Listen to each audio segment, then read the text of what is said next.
Hello everyone, इस video में हम अनबॉक्स और रिव्यू करेंगे हाईटेज की तरफ से आने वाला ये वायरलेस ब्लूटूथ नेकबैंड। तो चलो वीडियो को स्टार्ट करते हैं। तो जैसा कि आप देख सकते हैं, ये रहा नेकबैंड का बॉक्स और इसके टॉप लेफ्ट साइड में आपको हाईटेज की ब्रांडिंग देखने को मिलती है। राइट साइड में इसका मॉडल नंबर मेंशन है जो कि है NBT1314+। तो बॉक्स के बैक साइड में इसके कुछ टेक्निकल पैरामीटर्स मेंशन है जिसके बारे में हम वीडियो में बात करेंगे। तो चलो अब हम इसे अनबॉक्स करते हैं और देखते हैं हमें इसके अंदर क्या देखने को मिलता है। तो बॉक्स ओपन करने पर सबसे पहले हमें 2 पेयर एक्स्ट्रा ईयर टिप्स के देखने को मिलते हैं। उसके बाद हमें एक micro USB to USB charging cable देखने को मिलती है और उसके बाद हमें अपना नेकबैंड देखने को मिल जाता है। तो चलो अब नेकबैंड के फिजिकल ओवरव्यू की बात करते हैं। तो नेकबैंड के लेफ्ट साइड में हमें हाईटेज की ब्रांडिंग देखने को मिलती है। राइट साइड में हमें मल्टी फंक्शन बटन्स देखने को मिलते हैं, एक LED इंडिकेटर देखने को मिलता है और एक माइक्रो USB चार्जिंग पोर्ट देखने को मिल जाता है। तो अब हम ईयरबड्स की बात करें तो ये ईयरबड्स मेटल बैग के साथ आती हैं और इसमें हमें मैग्नेट्स भी देखने को मिलता है। बैंड काफी लाइट वेटेड और फ्लेक्सिबल है। तो अब हम इसे अपने स्मार्टफोन के साथ कनेक्ट कर लेते हैं। तो उसके लिए सबसे पहले आपको अपने स्मार्टफोन में ब्लूटूथ ऑन करना है और इस नेकबैंड के सेंटर में जो बटन दिखेगा उसे लॉन्ग प्रेस करके रखना है। उसके बाद एक LED ब्लिंक होना स्टार्ट हो जाएगी और अब आप इसे अपने डिवाइस के साथ पेयर कर सकते हैं।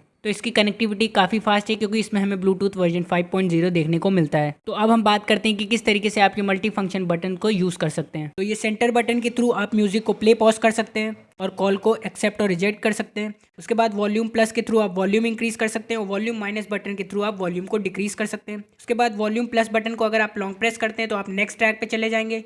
वही अगर आप वॉल्यूम माइनस बटन को लॉन्ग प्रेस करते हैं तो आप प्रीवियस ट्रैक पर चले जाएंगे। तो अब बात करते हैं इसके साउंड क्वालिटी की। तो इसमें हमें 10 mm के ड्राइवर्स देखने को मिलते हैं जो कि काफ़ी डीप बेस प्रोड्यूस करते हैं। वोकल्स काफ़ी क्लियर हैं, इंस्ट्रूमेंट सेपरेशन काफ़ी अच्छा देखने को मिलता है और क्योंकि इसकी फिटिंग काफ़ी अच्छी है तो इसमें हमें नॉइस कैंसिलेशन भी देखने को मिल जाता है। ओवरऑल साउंड सिग्नेचर इसका काफ़ी अच्छा है और काफ़ी वेल बैलेंस्ड ऑडियो आउटपुट ये हमें देता है। तो अब बात करते हैं नेकबैंड की बैटरी कैपेसिटी की। तो इसमें हमें 240 mAh की बैटरी देखने को मिल जाती है जिसका चार्जिंग टाइम है अराउंड 3 आवर्स और इसमें हमें अराउंड 48 आवर्स का बैटरी बैकअप देखने को मिल जाता है। सो इस वीडियो में इतना ही। Thanks for watching.